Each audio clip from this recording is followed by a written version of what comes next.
And I am here with my lifelong friend, Demory We grew up in Ellerbe, North Carolina, which is a very small farm community. And she and I are going to discuss some of the aspects of growing up in a small town. Before we get started, Demory, do I have your permission to record you? Yes, you do. Okay, thank you. What were some of the positive aspects of growing up in a small town? Some of the positives, I would think, was the fact that you had so many adults looking out for you. If something happened to you, it was easy to turn to anybody. You had a lot of mamas and daddies that were there for you. And the fact that you had so many friends that were close friends. It was not just acquaintances. Absolutely.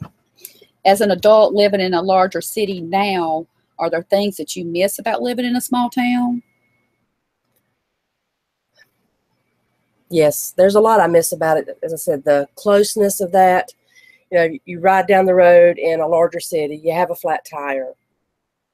You're afraid who's going to stop and help you. And in a smaller town, you don't have that fear, or I didn't have that fear. Right. So I know for myself, now that I'm a grown adult, there are times that I smell cured tobacco or I smell honeysuckle, and it takes me back to my childhood. Do you have smells or anything that takes you back to yours?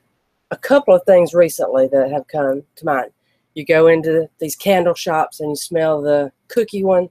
That smell reminds me of my grandmother cooking sugar cookies on a Saturday afternoon.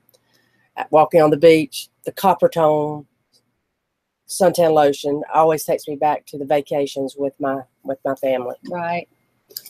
Looking back on your childhood now, would you prefer to have been raised in a small town versus a larger town? Growing up, I always wanted to get out of Ellerbe as quick as I could. Once I'm out and grown, I look back and think that was the best time of my life. And if I had to do it all over again, I would do it the same way. Just there's nothing like a small town community. I completely agree. Well, I thank you very much for the interview. You're welcome.